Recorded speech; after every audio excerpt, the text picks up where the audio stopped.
বালুর ট্রাক তো সরাতে আপনি পারেন নাই, তো কেন আপনি ফজলুর রহমান সাহেব আজকে দর্শকের উপরে খেপে গেলেন বিএনপির নাম করে? বিএনপির একজন নেতা পরিচয় দিয়ে আপনি যখন বালুর ট্রাকের প্রশ্ন করেছে একজন দর্শক, সেটাকে সহ্য করতে পারেন নাই, আপনি সাথে সাথে তাকে রাজাকার আলবদর বানিয়ে দিলেন। এটাই প্রমাণ করে আওয়ামী লীগ এই একই চরিত্র অবলম্বন করত। আর আজকে আপনি করছেন এবং করার কারণে বিএনপিকে ক্ষতিগ্রস্ত করেছেন ফজলুর রহমান সাহেব।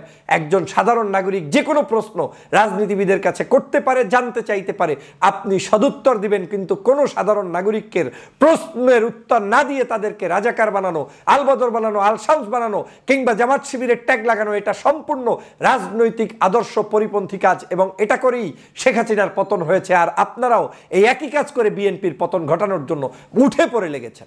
আর নেই যে সেটা কিছুতে দেখার দরকার নেই, শুধু আপনি যেই চ্যানেলে কথা বলছেন ওই চ্যানেলের কমেন্টস বক্সে যান, দেখবেন আপনাকে কি পরিমাণ মানুষ ভালোবাসে। এখন বলবেন চ্যানেলের কমেন্টস বক্সের লোকেরাও জামাত শিবির, বলবেন এখানে যারা এসেছে তারা কোনো না কোনো পারপাস সার্ভ করতে এসেছে। তাহলে প্রশ্ন রাখতে চাই, তাহলে আপনি যেরকম আদর্শ বিশ্বাস করেন আপনার লোকগুলো কোথায়?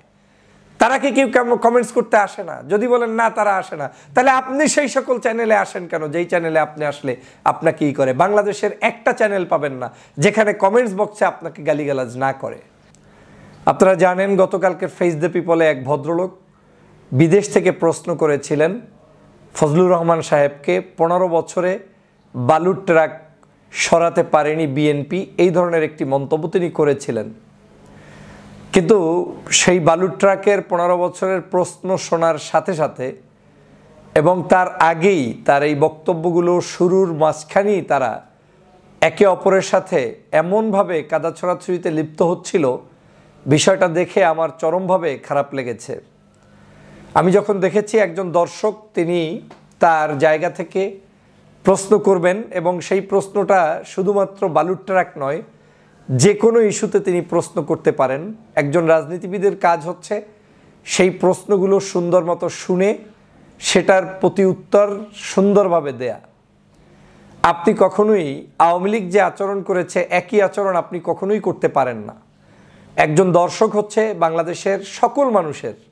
আমি আজকের এই জায়গায় পৌঁছেছি আমার দর্শক, আমার ফলোয়ার, আমার ভালোবাসার মানুষদের কারণেই। আপনি রাজনীতি করছেন, আপনার ফলোয়ার, আপনার শুভাকাঙ্ক্ষীরাই আপনার সম্পদ। জাতীয় জীবনে প্রত্যেকটি জায়গায় মানুষের ভালোবাসা অবজ্ঞা করে কখনো বড় হওয়া যায় না। গতকালকে দেখলাম যখনই তিনি এই প্রশ্নটি করেছিলেন যে এই জায়গায় কি ভূমিকা পালন করেছেন, এবং কাউয়া কাদেরদের মতো কিছু লোক বের হয়েছে যারা এখন বিভিন্ন জায়গায় বিভিন্ন ধরনের কার্যক্রম করছে, কিন্তু তারা মূলত দলের ক্ষতি করছে, এরকম কিছু বিষয় বোঝানোর চেষ্টা করেছিলেন সেই দর্শক। কিন্তু তাকে এমনভাবে সেখানে গালিগালাজ করা হলো, আলবদর, আলশামস, রাজাকার, তারপরে জামাত শিবির, তারপরে মানে কি বাকি রাখে নাই। মানে শেখ হাসিনা যে ভাষায় বলতেন কিংবা আওয়ামী লীগের কোনো নেতাকর্মী যে ভাষায় বলতেন, ঠিক একই ভাষার চাইতে আরও 10 গুণ বেশি ভাষা ব্যবহার করে সেই ব্যক্তিকে ফেস দ্য পিপলে ওই ভদ্রলোক জনাব অ্যাডভোকেট, যার কথা এখন আমি বললাম, ফজলুর রহমান সাহেব, তিনি তাদেরকে প্রতি উত্তর দিলেন এবং তাকে সেখানে হেনস্থা করলেন।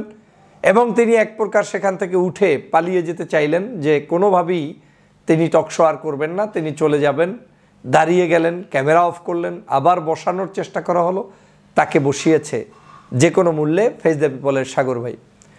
আমি ভিডিওটা দেখে অবাক হয়েছি, কারণ আমার কাছে মনে হয়েছে দেশনেত্রী বেগম খালেদা জিয়া নয়, শুধু শহীদ রাষ্ট্রপতি জিয়াউর রহমানকে যারা গালিগালাজ করেছে পর্যন্ত, এবং সেটার প্রতি উত্তরে কোনো একজন ব্যক্তি মামলা পর্যন্ত করেছে, সেই মামলা থেকে পর্যন্ত তারেক রহমানের নির্দেশনা হচ্ছে এই যে ওই ব্যক্তিকে মামলা থেকে উঠিয়ে দিতে হবে, জেল থেকে মুক্ত করতে হবে। এত ভালো না যে দলকে ভালোবাসতে গিয়ে আপনি জিয়াউর রহমানকে কি বলেছে না বলেছে সেই কারণে তাকে জেলে নিতে হবে। এই স্বাধীনতা আপনাকে কেউ দেয় নাই, বিএনপি পরিবার দেয়নি বলে আমার কাছে এখন পর্যন্ত বিশ্বাস। কারণ একজন ব্যক্তি তিনি প্রশ্ন করবেন, এমন কি প্রশ্ন আওয়ামী লীগের লোকেরা করবেন, জামাতের লোকেরা করবেন, চরমনাইয়ের লোকেরা করবেন, হেফাজতের লোকেরা করবেন। রাজনীতি করতে হলে আমাকে প্রশ্ন যে কেউ করতেই পারে, তাই বলে প্রশ্ন করার উত্তরটা সুন্দর মতো সাজিয়ে না দিয়ে আমরা তাদেরকে রাজাকার, আলবদর, আল শামসের ট্যাগ লাগিয়ে গালিগালাজ করে বেয়াদব বলে সেখান থেকে বের করে দেয়া, এটা নিতান্তই রাজনৈতিক শিষ্টাচার বহির্ভূত। যেমন তেমনি দলকে ক্ষতিগ্রস্ত করার জন্য এমন নেতা শত শত দরকার নাই, এক দুইটা থাকলেই যথেষ্ট। অবশ্যই তার জাতীয় জীবনে, ব্যক্তি জীবনে তিনি একজন বয়স্ক রাজনীতিবিদ, কোনো সন্দেহ নাই। তার প্রতি শ্রদ্ধা, সম্মান, যে জায়গায় যতটুকু তিনি অবদান রেখেছেন সেটা থাকা উচিত। কিন্তু এই শ্রদ্ধা সম্মানটা এমন নয় যে আপনার শ্রদ্ধা সম্মান শেখ মুজিবুর রহমানের চাইতে বেড়ে যাবে কিংবা জাতীয় নেতাদের চাইতে বেড়ে যাবে।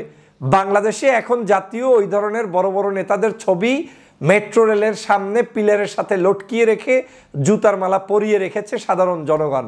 বুঝতে হবে বাংলাদেশের বর্তমান পরিস্থিতি, বুঝতে হবে বাংলাদেশের সাধারণ নাগরিকদের আবেদন, বুঝতে হবে সাধারণ মানুষরা কি চায়, কি বলছে, কি করা উচিত। কিন্তু যেগুলো এখন করছেন তাতে আগামী দিনের এই বাংলাদেশে আপনাদের মাধ্যমে দলের যেমন ক্ষতি হচ্ছে, ব্যক্তি জীবনেও আমি বিশ্বাস করি আপনারা কখনোই সাধারণ মানুষদের ভালোবাসা পাওয়ার সুযোগ নেই। আর নেই যে সেটা কিছুতে দেখার দরকার নেই। শুধু আপনি যেই চ্যানেলে কথা বলছেন ওই চ্যানেলের কমেন্টস বক্সে যান, দেখবেন আপনাকে কি পরিমাণ মানুষ ভালোবাসে। এখন বলবেন চ্যানেলের কমেন্টস বক্সের লোকেরাও জামাত শিবির, বলবেন এখানে যারা এসেছে তারা কোনো না কোনো পারপাস সাফ করতে এসেছে। তাহলে প্রশ্ন রাখতে চাই, তাহলে আপনি যেরকম আদর্শ বিশ্বাস করেন আপনার লোকগুলো কোথায়? তারা কি কেউ কমেন্টস করতে আসে না? যদি বলেন না তারা আসে না, তাহলে আপনি সেই সকল চ্যানেলে আসেন কেন যেই চ্যানেলে আপনি আসলে আপনাকে কি করে? বাংলাদেশের একটা চ্যানেল পাবেন না যেখানে কমেন্টস বক্সে আপনাকে গালিগালাজ না করে। তাহলে আমাদের সেখান থেকে শেখার আছে, জানার আছে।